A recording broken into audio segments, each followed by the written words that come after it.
ایک 1.5 ہفتے سے دہشت گردی پاکستان میں ایک بڑے موضوع کے طور پہ ہر جگہ پہ ڈسکس ہو رہی ہے. ظاہر ہے کہ پاکستان کے جو میں دہشت گردی کی صورتحال خراب ہو رہی ہے بلوچستان سے لے کے خیبر پختونخوا تک. اور پچھلے دنوں جو بنو کینٹ کے اوپر حملہ ہوا وہ ایک بہت ہی ہولناک حملہ تھا ٹی ٹی پی کی طرف سے، جس کو سیکورٹی فورسز نے جو ہے اس کو کامیابی سے روکا ایک حد تک. تو یہ بنو کرک اور ڈی آئی خان اور یہ پورا جو ریجن ہے یہ مسلسل دہشت گردی کی لپیٹ میں ہے. باقی موضوعات کے اوپر بلوچستان میں جو کچھ ہو رہا ہے اس پہ تو ہم نے 1-2 مرتبہ بات کر لی، لیکن یہ صدرن ڈسٹرکٹ کے پی کی جو ہے یہاں یہ ہی کیوں ٹارگٹ ہے ٹی ٹی پی کا، گل بہادر کے گروپ کا اور کئی دہشت گرد تنظیمیں ہیں. تو اس مسئلے کے اوپر گفتگو کے لیے امتیاز گل صاحب جو پاکستان کے نامور سیکیورٹی ایکسپرٹ ہیں اور بڑی گہری نظر ہے ان سارے معاملات کے اوپر اور ریجنل معاملات کے اوپر، ہم ان سے گفتگو کریں گے. وہ ہمیں بتائیں اور سمجھائیں کہ سدرن ڈسٹرکٹس کا میں ہی کیوں دہشت گرد جو ہیں وہ اتنے زیادہ ایکٹیو ہیں. جی امتیاز صاحب. جی السلام علیکم. جی شکریہ. دیکھیں وہ مجھے ایک شعر یاد آ گیا کہ دیکھا جو تیر کھا کے کمی گاہ کی طرف اپنے ہی دوستوں سے ملاقات ہو گئی. تو آج کل ان لوگوں نے جو ادھم مچا رکھا ہے خیبر پختونخوا کے جنوبی اضلاع میں، یہ ان میں سے کافی سارے وہی لوگ ہیں جو ماضی میں ریاستی اداروں کے اتحادی ہوا کرتے تھے. حافظ گل بہادر بڑے مشہور تھے. وہ کہا جاتا تھا کہ وہ اس علاقے میں خاص طور پہ شمالی وزیرستان میں جو ترقیاتی کام ہو رہے تھے، سڑکیں بنی تھی، جرگے ہوتے تھے، یہ ان کے ضامن ہوا کرتے تھے. اور اس کے ساتھ ساتھ البتہ مسائل اس وقت شروع ہوئے جب پتہ چلا کہ القاعدہ کے بہت سارے لوگ جو ہیں وہ ان کی پناہ میں تھے، ان کے مہمان تھے وہ. اور پھر آپریشن ضرب حزب جب شروع ہوا 2014 جون میں، تو اس کے بعد پھر آہستہ آہستہ یہ عقدہ کھلا اور ان کو اب بھاگنا پڑا، یہ افغانستان چلے گئے. تو اب جو شمالی اور جنوبی وزیرستان سے جڑے ہوئے جتنے بھی علاقے ہیں، پہلے یہ فاٹا میں تھے، اب وہ باقاعدہ اضلاع بن گئے ہیں.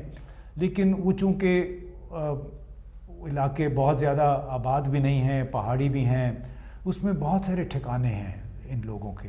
تو اب خاص طور پہ جب 2021 اگست میں افغان طالبان پھر واپس آئے اقتدار میں، تو جو لوگ پہاڑی علاقوں میں رہ رہے تھے، یہ ٹی ٹی پی کے خاص طور پہ، انہوں نے وہاں پہ جا کے پناہ لے لی. کچھ لوگ افغانستان کی جیلوں سے بھاگ آئے تھے جب انخلا ہو رہا تھا، اس دوران پل چرخی اور جیسی اور جیلیں ٹوٹ گئی تھیں. تو اب یہ لگتا ہے کہ جو ٹی ٹی پی کے جو سٹیٹڈ ایجنڈا ہے، جو جنہوں نے اعلان کر رکھا ہے، وہ بنیادی طور پہ یہ ہے کہ جتنا بھی سابقہ فاٹا کے علاقے ہیں اس کو وہ اپنے کنٹرول میں لانا چاہتے ہیں، اپنی خلافت وہاں قائم کرنا چاہتے ہیں. اسی لیے انہوں نے یہ کہا ہے کہ جو 2018 مئی میں فاٹا کا سٹیٹس ختم ہو کے ان کو باقاعدہ اضلاع کا سٹیٹس دے دیا گیا تھا، وہ بحال کریں. اور ساتھ ہی انہوں نے یہ بھی کہا ہوا ہے کہ پاکستان کی فوج کو اس علاقے سے نکل جانا چاہیے. تو اب یہ ایسے مطالبے ہیں جو کوئی بھی ریاست قبول نہیں کر سکتی. یعنی کون سی ریاست اپنا علاقہ چھوڑے گی؟ کون سی ریاست ایک 200 سال پرانی ایک چیز ہے، ایک اینٹیٹی ہے جس کو فاٹا کہتے تھے، وہ کون بحال کرے گا؟ تو بنیادی طور پہ میں سمجھتا ہوں کہ جو انہوں نے ناقابل سمجھوتا یہ مطالبے کر رکھے ہیں کہ فاٹا کو بحال کریں اور فوج کو یہاں سے نکالیں، وہ ایک دہشت گردی کے ایجنڈے کا حصہ ہے. ایک ایسی دہشت گردی جس کو ہم سہولت کاری بھی کہتے ہیں، پراکسی ٹیررزم بھی کہتے ہیں. کسی کے ایمان پہ یہ دہشت گردی ہو رہی ہے. اور چونکہ جنوبی اضلاع سرحد کے قریب ہیں، سرحد کے قریبی سرحدی علاقے جو ہیں افغانستان سے ملنے والے، سپیس بہت ہے ان کے پاس جس کو کہتے ہیں اسٹریٹجک بیک یارڈ. تو یہ وہاں پہ جا کے چھپ بھی جاتے ہیں، تو آمد و رفت ان کی سرحد کے آر پار جاری رہتی ہے. ان کے لیے اب یہ آسان ہے اپنے اس ایجنڈے پہ عمل کرنا جس کا بنیادی مقصد ہے پاکستان کی سیکورٹی فورسز کو کچوکے لگانا، آرمی کو، پولیس کو نشانہ بنانا، اس علاقے کو غیر مستحکم کرنا، اور اس امید پہ کہ یہ لوگ آہستہ آہستہ اس علاقے کو چھوڑ دیں اور عملداری جو ہے وہ ٹی ٹی پی کی ان علاقوں میں قائم ہو جائے. جی آپ نے بہت اچھے طریقے سے ایکسپلین تو کر دیا. مجھے وہ بات یاد آئی، اینڈریو سمال نے اپنی کتاب میں بھی لکھا کہ جو ضرب عزم تھا 2014 نارتھ وزیرستان کے اندر، تو وہ چائنا کے دباؤ پہ پاکستان نے کیا تھا. اور اس میں کوئی وہ برے طالبان القاعدہ کے لیے نہیں تھا، کیونکہ وہ تو امریکہ مطالبہ کر رہا تھا اور پاکستان رزسٹ کر رہا تھا. وہ چائنا نے اس لیے کہ ETIM کے لوگ جو ہیں وہ گل بہادر کے کیمپوں میں تھے اور مجبوراً جو ہے پاکستان کو یہ آپریشن کرنا پڑا. تو آپ اس کو کس کانٹیکس میں دیکھتے ہیں کہ ہمارے اچھے طالبان کے ساتھ اچھے دوستوں کے دشمن جو ہیں ان کے ساتھ رہ رہے تھے؟ دیکھیے اس میں تو کوئی ایسی کوئی ڈھکی چھپی بات نہیں تھی کہ بہت سارے وہ لوگ جو خاص طور پہ چین کے لیے خطرے کا باعث تھے، ایران کے لیے خطرے کا باعث تھے، وہ ان لوگوں کی پناہ میں تھے جو بظاہر پاکستان کے ریاستی اداروں کے ساتھ تھے. تو میں نے کوئی 15 سال پہلے ایک صاحب سے یہ سوال پوچھا تھا کہ مجھے یہ بتائیں کوئی ایک ایسی منطقی وجہ بتا دیں جس کی بنیاد پہ آپ کہتے ہیں کہ مولوی صادق نور اور حافظ گل بہادر اور حقانی نیٹ ورک وہ پاکستان کے دوست ہیں، ان کی پاکستان کے لیے یوٹیلیٹی کیا ہے. کیونکہ یہ وہ لوگ ہیں جنہوں نے ہر قسم کے دہشت گرد کو یا ان لوگوں کو جو کہ چین، ایران، خود پاکستان کے خلاف سرگرمی میں ملوث تنظیموں کے لوگوں کو پناہ دیے ہوئے تھے. مجھے یاد ہے جب مارچ 2007 میں پہلا آپریشن ہوا تھا جنوبی وزیرستان میں، تو وہاں سے جو بہت سارے ازبیک تھے، بہت سارے عربی القاعدہ کے لوگ تھے، انہوں نے بھاگ کے پناہ لے لی تھی شمالی وزیرستان میں. اور زیادہ تر وہ لوگ جو تھے بنیادی طور پہ وہ لوگ تھے جو کہ ریاست پاکستان کے لیے بحیثیت مجموعی دشمن کے طور پہ سامنے آئے تھے.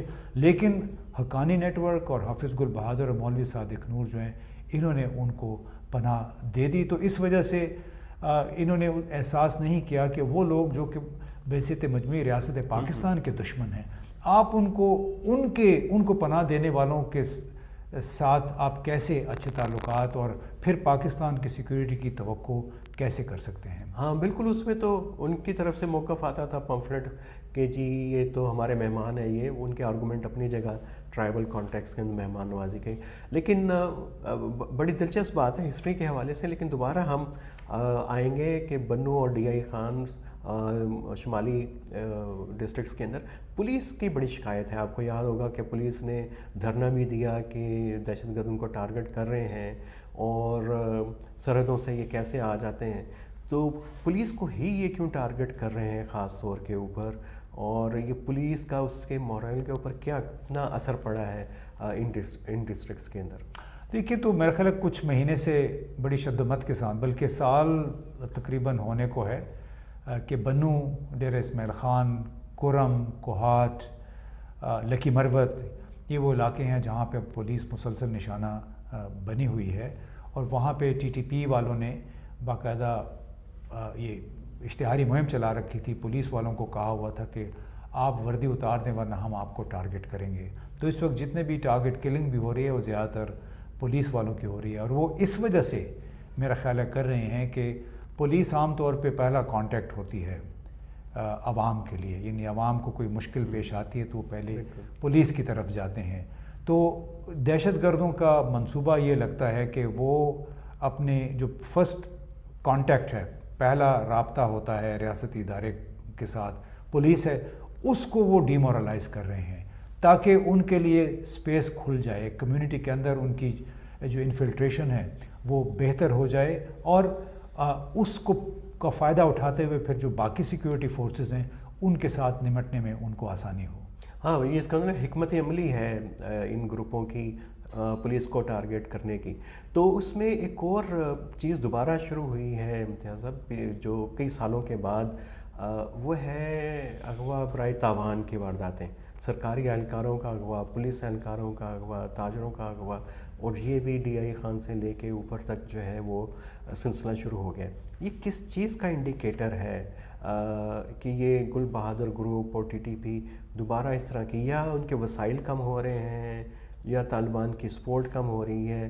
یہ انڈیکیٹر ہے کیا، یا صرف ایک دہشت پھیلانے کے لیے کوئی ان کا حربہ ہے؟ دیکھیے جب بھی ملک میں سیکیورٹی کا، کسی بھی ملک میں سیکیورٹی کا بحران پیدا ہوتا ہے تو اس میں جو مجرمانہ گروہ ہیں جس کو کرمنل کارٹلز بھی کہتے ہیں، وہ پھر ظاہر ہے ان حالات سے بھرپور فائدہ اٹھاتے ہیں. آپ کو یاد ہوگا 2007، 2008، 2009 میں بھی خاص طور پہ خیبر پختونخوا کے جو پشاور، بنو، ڈیرہ اسماعیل خان میں اغوا برائے تاوان کی بہت زیادہ واردات ہوئی تھیں، لوگوں سے بھتے وصول کیے جا رہے تھے، اور وہ تمام کام ہو رہا تھا طالبان کے بینر تلے، طالبان کا نام استعمال کر کے لوگ بھتے بھی وصول کر رہے تھے۔ خود بیت اللہ محسود اس وقت آپ کو یاد ہوگا 2009 میں میرا خیال ہے پاکستان کے سفیر طارق عزیز الدین صاحب کو اغوا کیا تھا ان لوگوں نے، اور ولا عالم کتنی رقم تھی، لیکن بتایا گیا تھا کہ $25 ملین یا $2.5 ملین اس کو ادا کیے گئے تھے بیت اللہ محسود کے گروپ کو، اور اس کے بعد طارق عزیز الدین صاحب کی رہائی ممکن ہوئی تھی۔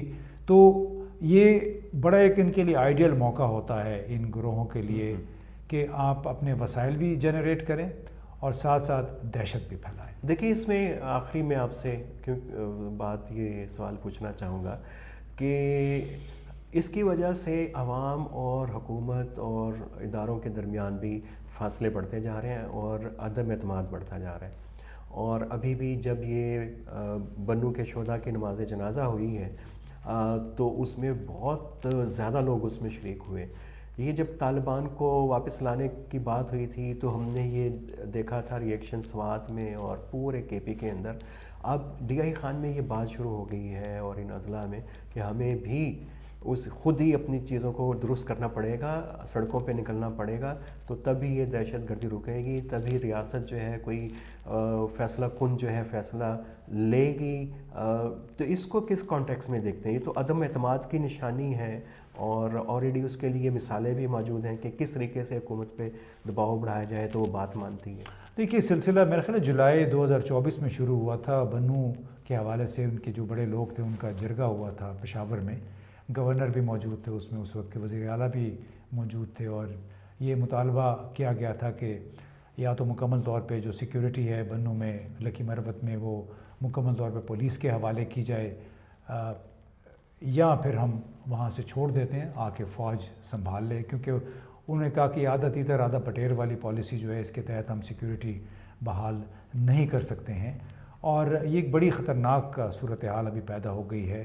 اور جو آپ نے عدم اعتماد کی بات کی، اس کی ایک اور وجہ بھی ہے نا، آپ کو بھی معلوم ہے کہ اس ملک میں گزشتہ تقریباً 2.5 برسوں سے جو صورتحال چل نکلی ہے، اس کی وجہ سے ریاستی اداروں اور عوام کے درمیان ایک جو تعلق ہوتا ہے عمومی طور پہ، وہ ہر برے حالات میں بھی قائم رہتا ہے، لیکن خاص طور پہ 2.5-3 سال کے دوران وہ تعلق اگر مکمل طور پہ ٹوٹا نہیں ہے تو انتہائی کمزور ہو چکا ہے۔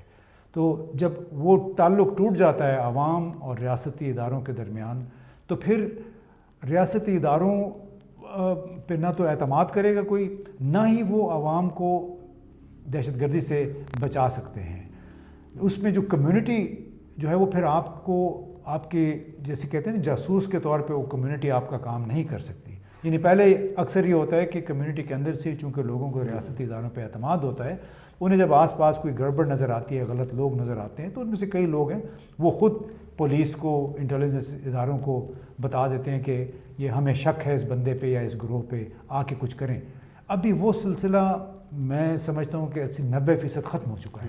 تو آپ کو جو کمیونٹی کی طرف سے خبریں ملتی تھیں وہ خبریں ابھی نہیں مل رہی ہیں، جس کی وجہ سے آپ نے دیکھو بلوچستان میں بھی اور خیبر پختونخوا کے جو جنوبی اضلاع ہیں اس میں بھی بڑے بری طرح پولیس اور ہماری دوسری سیکیورٹی فورسز ایکسپوز ہوئی ہیں دہشت گردوں کے سامنے۔